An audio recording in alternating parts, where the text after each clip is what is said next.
एक चित्त एक लक्ष आणि एक भगवान याप्रमाणे एक चर्चासत्र सुरू आहे आणि म्हणून या चर्चासत्रामध्ये दैवी शक्ती जागृत आहे आणि म्हणून एका परमेश्वराला आपण प्रणाम करूया। भगवान बाबा हनुमान जी को प्रणाम।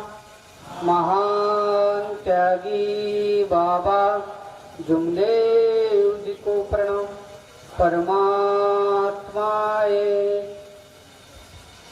भगवत प्राप्ति करता निष्काम कर्मयोग परम पूज्य परमात्मा एक सेवक मंडळ वर्धमान नगर नागपूरच्या वतीने बाबांच्या आदेशाप्रमाणे आज दिनांक 6 फरवरी 2026 परम पूज्य परमात्मा एक सेवक मंडळ अंतर्गत मानव धर्माचे सेवक संमेलन आयोजित करण्यात आलेले आहे आणि त्यानिमित्त या संपूर्ण भगवत कार्यामध्ये सृष्टीचे विधाते स्वयंशक्तिशाली भगवान बाबा हनुमानजी उपस्थित आहेत। यांना माझा प्रणाम।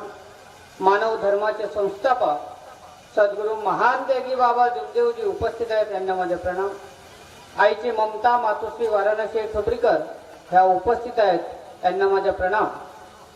आजच्या या चर्चासत्राचे अध्यक्ष परमपूज्य परमात्मा सेवक मंडळ नागपूरचे अध्यक्ष सन्माननीय रवींद्रजी गायधनी साहेब उपस्थित आहेत। यांना माझा नमस्कार। आजच्या या संमेलनाचे उद्घाटक सन्माननीय रामेश्वरजी जोगी साहेब संचालक परमपूज्य परमात्मा सेवक मंडळ नागपूर यांना माझा नमस्कार।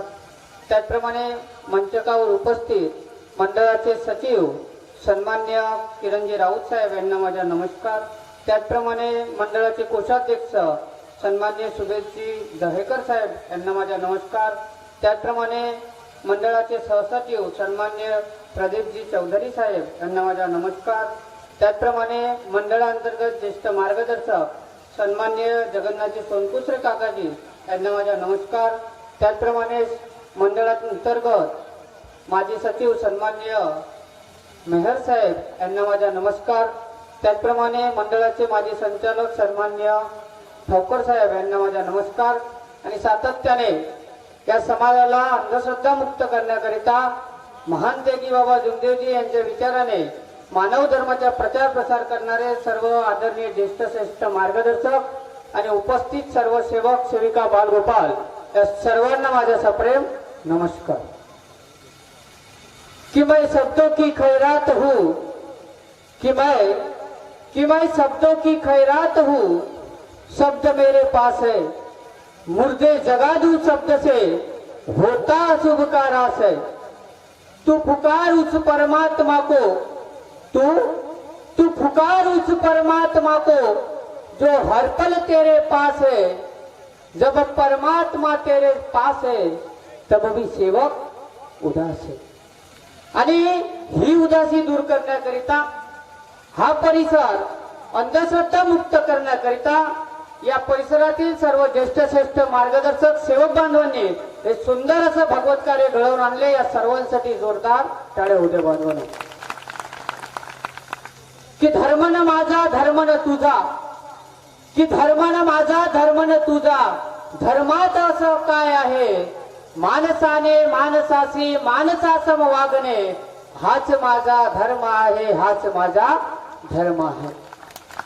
बांधवांनो महान त्यागी बाबा जुमदेवजीने सन 1948 ला परमात्मा एक मार्गाची स्थापना करून जेव्हा बाबा पचमढीच्या दौऱ्यावर गेले आणि त्या दौऱ्यावर गेले असताना असंख्य दुखी लोक बाबांनी त्या पचमढीच्या पर्वतावर बघितलं आणि बाबाला वाटलं की आपण जी दैवी शक्ती प्राप्त केली आहे ही दैवी शक्ती या समाजातल्या दुःखी कष्टी मानवाचे दुःख दूर करू शकते। आणि बाबांनी तोच विचार घेतला आणि पचमढीचा दौरा झाल्यानंतर बाबा आपल्या निवासस्थानी आले आणि सन 1949 ला याच फरवरी महिन्यामध्ये मानव धर्माची स्थापना केली। बांधवांनो मानव धर्म आपल्याला काय शिकवतो की मानवाने मानवाचे मानवासारखं वागणे हा धर्म आपल्याला महान त्यागी बाबा जुमदेवजीने दिला। याला जोड भगवत प्राप्तीची बाबांनी दिले की फिरा चार धाम शोधून या पायी अशी कृपा सेवकांनो जगामध्ये नाही, जगामध्ये नाही. ज्याप्रमाणे आपण दुःखी होतो आणि दुःखात असताना आपले दुःख दूर करण्याकरता कोणीच धावून आले नाही. ना कुठला डॉक्टराने कधी फुकटमध्ये उपचार केला नाही. त्या पंड्या पुजाऱ्याने फुकटमध्ये कधी त्याची वैद्यवानी केले नाही. आमच्या नातेवाईकाने आमचे दुःख माहिती असताना आम्हाला कधी फोन केला नाही. अशा परिस्थितीमध्ये ना कुठल्या धर्माचा, ना कुठल्या पंथाचा, ना कुठल्या समाजाचा, ना कुठल्या जातीचा आम्ही विचार केला बांधवांनो. तो कशासाठी? तर तो सुखासाठी. आणि तो सुख बांधवांनो आम्हाला पाहिजे होता. आणि त्या सुखासाठी बांधवांनो आम्ही कुणाचाही विचार केला नाही, पण परमात्मा एक मार्गात जुळलो. या मार्गात जुळलो आणि या मार्गात फक्त शब्दावर दैवी शक्तीचा आम्ही अनुभव घेतला. आणि त्या अनुभवावर बांधवांनो आम्ही आमचा जीवन सुखमय करण्याच्या मार्गाने निघालो. बाबाने आम्हाला सांगितले की या मार्गाची दैवी शक्ती ही निराकार आहे. ना त्याचा आकार, ना त्याचा वजन, ना त्याचा माप. मात्र ती दैवी शक्ती 24 तास जागृत असून तुम्हा जवळ आहे. हे बाबांनी आम्हाला शिकवलं. पण बांधवांनो आताच आम्हाला माहित झालं की या परिसरात मंडळांतर्गत एकदम मोजके सेवक आहे. बाबांनी आम्हाला काय शिकवलं? ते बाबांनी शब्द परमेश्वराजवळ ठेवलं की इमान ही मेरा भगवान आहे आणि त्यावर दैवी शक्ती जागृत झाली. आम्ही मार्गात येऊन आमचा इमान गहाण ठेवतो. आम्ही मार्गात येऊन बैमानी करतो आणि त्यामुळेच आज आमचा धर्म, आमचा मार्ग बांधवानो दुसऱ्या दिशेने जात आहे. बांधवानो त्याचे कारण सांगतो, तर आम्ही जागलो नाही. आम्हाला वाटते की एखाद्या मार्गदर्शकाने किंवा एखाद्या सेवकाने आम्हाला जर मार्गाच्या बाबतीत सांगितलं आणि त्यातून जर दुःख दूर झाले तर आमचा भगवान, आमचा देव तो व्यक्ती आहे. पण बाबांनी आम्हाला काय सांगितलं की या मार्गातली दैवी शक्ती 24 तास जागृत आहे आणि ती व्यक्ती अजिबात नाही, तर ती शक्ती आहे. आणि त्या शक्तीची पूजा, त्या शक्तीचे विधी करायला महान त्यागी बाबा जुमदेवजींनी आम्हाला सांगितलं. पण आमचं काय होते? नळी फुंकली सोनारे, इकडून तिकडे गेले वारे. आम्ही इकडून ऐकतो, तिकडून सोडून देतो. पण धर्माचा विचार कोण करेल? बाबांच्या कार्याचा विचार कोण करेल? ज्या महान त्यागी बाबा जुमदेवजीने स्वतःच्या कुटुंबाला दूर ठेवून या मानव धर्माच्या, या परमात्मा एक मार्गाच्या, या समाजासाठी स्वतःच्या खर्चानं निष्काम भावनेने कार्य केले. त्या कार्याला आम्ही कुठंतरी डागबोट लावतो. आम्ही तात्पुरत्या सुखासाठी, तात्पुरत्या समाधानासाठी मार्ग देतो. एक छोटासा दृष्टांत देतो. एका नगरीमध्ये एक मछुआरा होता. त्याचे मासे पकडण्याचा मुख्य व्यवसाय होता, मात्र तो गरीब होता. आणि छोट्या मोठ्या तलावातून मासे पकडून तो मासे विकायचा आणि त्यापासून आपला उदरनिर्वाह करायचा. पण त्याच नगरात एक धनवान आणि गुणवान राजा होता. पण त्याही राजाला मासे पकडायचा आणि मासे पोसायचा खूप मोठा छंद होता. आणि म्हणून त्याने एक तला त्याचा प्रायव्हेट वाला घेतला आणि त्याच्यामध्ये मासे टाकला. एक दिवस त्या मछुआऱ्याच्या मनात आला की राजाने तळा राखला आहे आणि तळ्यामध्ये खूप सुंदर सुंदर मासे आहेत, आपण त्याची चोरी केली पाहिजे. बांधवानो त्या मछुआऱ्याने तोच विचार केला आणि त्या तळ्याच्या बाजूने गेला. तळ्यातील जाळ टाकली आणि तिथून मछुआऱ्याने मासे काढू लागला. पण त्याच क्षणात त्या राजाची सैनिक येऊ लागली आणि तिथे राजा होता.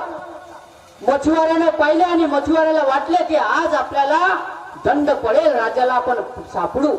तर मछुआऱ्याने एक युक्ती केली. ती युक्ती अशी होती बांधवांनो की आपण इथला चिखल आपल्या शरीराला लावायचा आणि आपण कुणीतरी विद्वान पंडित आहोत, तपस्वी आहोत हा सोंग करायचा. आणि नेमकंच त्या मछुआऱ्याने केलं. राजा विचारात पडला की हा तपस्वी या पाण्यामध्ये, चिखलामध्ये एका कुणातरी देवाची भक्ती करत आहे. राजाला आनंद वाटला. आणि राजाने त्याच्या गळ्यातील हार त्या मच्छीमाराच्या समोर ठेवलं, त्याला दिलं. राजा निघून गेला. मच्छीमारा खूप आनंद झाला. मच्छीमाराला वाटलं, अरे मी तर भक्तीच्या सोंग केलं, मी तर फक्त देवाची भक्ती करण्याच्या एक सोंग केलं आणि या देवाने मला चक्क सोन्याचा हार दिला. आणि त्यातच मच्छीमारा विचारात मग्न झाला आणि त्याच्या विचारात परिवर्तन झाला. जर देवाच्या नावाच्या भक्तीचा जर मी सोंग केलं तर मला सोन्याचा हार मिळू शकते. जर मी खरोखरच त्या परमेश्वराची भक्ती केली तर माझा जीवन किती सुखवान होईल, मी किती धनवान होईल, हा विचार त्या मच्छीमारानं केलं आणि तो एक तपस्वी झाला. आमच्याही जीवनात असंच असते बांधव. आम्हालाही थोड्याच्या क्षणाचा सुख पाहिजे असतो आणि त्या सुखासाठी आम्ही कशाचाच विचार करत नाही आणि पटकन मार्गात येतो.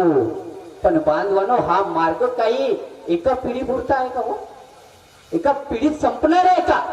अजिबात नाही. हा मार्ग तुमच्या कित्येक तरी पिढ्यांपर्यंत चालणार आहे. ज्याप्रमाणे त्या मच्छीमाराला भक्तीचा सोंग घेता बरोबर दैवी शक्तीने त्याला हार दिलं, आमच्या जीवनात तसंच आहे. आम्हालाही त्या परमेश्वराने सुख दिलं, पण आम्हाला सुख मिळाल्यानंतर आम्ही बेईमान होतो. बाबांच्या शिकवणीला जागत नाही, बाबांच्या विचाराला आम्ही जागत नाही. आणि म्हणून बांधवानो, आज आमच्या मार्गाची परिस्थिती दयनीय आहे. लोक अंधश्रद्धेकडे चालले, लोक बाबांच्या शिकवणीच्या बाहेर चालले. आज मानव धर्माच्या सेवक म्हणता बरोबर आमची प्रतिष्ठा समाजातून खालवत चालली. यासाठी जबाबदार आम्ही आहोत, कारण आम्ही बाबांचा मार्ग समजला नाही. बाबांनी सुंदर स्वप्न पाहिलं की या कलियुगामध्ये सतयुगाची निर्मिती करावी आणि त्यासाठी बाबांनी 3 शब्द दिलं: सत्य, मर्यादा आणि प्रेम. बांधवांनो, 4 युग होऊन गेले: सतयुग, त्रेतायुग, द्वापर युग आणि कलियुग. बांधवांनो, बाबांनी विचार केलं की सतयुगाचा कार्यकाळ जास्त वर्ष होता, त्यानंतर त्रेतायुग आला, त्रेतायुगानंतर द्वापर युग आला आणि तो काळ लवकर संपला. आणि ह्या कलियुगाला जर सतयुग बनवायचं असेल तर ह्याच 3 युगावरून बाबांनी सत्य, मर्यादा, प्रेम घेतलं. सतयुगातून बाबांनी सत्य घेतलं, द्वापर युगातून बाबांनी प्रेम घेतलं आणि त्रेता युगातून बांधवानो बाबाने काय घेतलं तर ती मर्यादा घेतली. ह्या 3 युगातून बाबांनी सत्य, मर्यादा, प्रेम उचललं आणि जी दैवी शक्ती बाबांनी आपल्याला सांगितलं आहे की निर्गुण निराकार दैवी शक्ती असते, तिला बाबांनी सगुण करून दाखवला आणि भगवंताचे 3 गुण दिले. बांधवांनो, ते 3 गुण आम्हाला आमच्या जीवनात आत्मसात करायचं आहे. ते यासाठी बांधवांनो, बाबांनी केलेले कार्य हे कुठल्या जातीसाठी, कुठल्या समाजासाठी नाही, तर संपूर्ण मानवतेसाठी आहे. माणसाला मानवतेचा धर्म देण्यासाठी आहे. या समाजात मानवता प्रस्थापित करून सतयुग निर्माण करण्यासाठी बाबांनी आम्हाला तत्वशब्द नियम दिले आहे. आणि म्हणून प्रत्येक सेवकाने आपल्या कुटुंबामध्ये सत्य, मर्यादा, प्रेमाचं आचरण करा. कारण जेव्हा जेव्हा कुटुंब घडेल तेव्हा आमचा समाज घडेल. आमचा समाज घडला तर आमचा युग घडेल आणि बाबांचे स्वप्न सतयुगाचे पूर्ण होतील. आणि त्यासाठी प्रत्येक सेवक बांधवांनी बाबांनी दिलेल्या तत्व शब्द नियमाचा काटेकोरपणे पालन करा. पालन करणाऱ्याच्या पाठीशी सदैव दैवी शक्ती उभी आहे. कुणाचेही वाईट विचार करू नका, कुणाचेही वाईट करू नका, कुणाशीही बेईमानी करू नका. कारण बाबांनी दिलेला हा मानव धर्म मानवी मूल्याचा आहे, मानवतेचा आहे. आणि त्याच विचाराने प्रत्येक सेवकाने राहावं आणि आपलं जीवन सुखमय करावं. येणाऱ्या पिढीपर्यंत महान त्यागी बाबा जुमदेवजींनी जो धर्म जसा स्थापन केला, जशी निर्मिती केली, तोच धर्म शेवटपर्यंत टिकवला जाईल. यासाठी प्रत्येकाने सजोटीने कार्य करा आणि देणाऱ्याने देत जावे, घेणाऱ्याने घेत जावे. की देणाऱ्याने देत जावे, घेणाऱ्याने घेत जावे. एक दिवस घेता घेता देणाऱ्याचे हात व्हावे, देणाऱ्याचे हात व्हावे, ते हात तुमचे व्हावे. या धर्माचा, या मार्गाचा प्रचार प्रसार करण्याकरिता प्रत्येक सेवकाने मानव धर्माच्या शिकवणीचा प्रचार प्रसार करावा. परमपूज्य परमात्मा एक सेवक मंडळ नागपूर अंतर्गत या समाजाला घडवण्याकरता प्रत्येकाने कार्य करावे. मी सुद्धा कार्य करेल एवढे बोलून आपल्या शब्दाला विराम देतो. सर्वांना माझा सप्रेम नमस्कार. धन्यवाद. राकेश दादा, आमचे मित्र बंधू राकेश दादा सिंधी घनसोर यांनी अमूल्य असं मार्गदर्शन केलेलं आहे.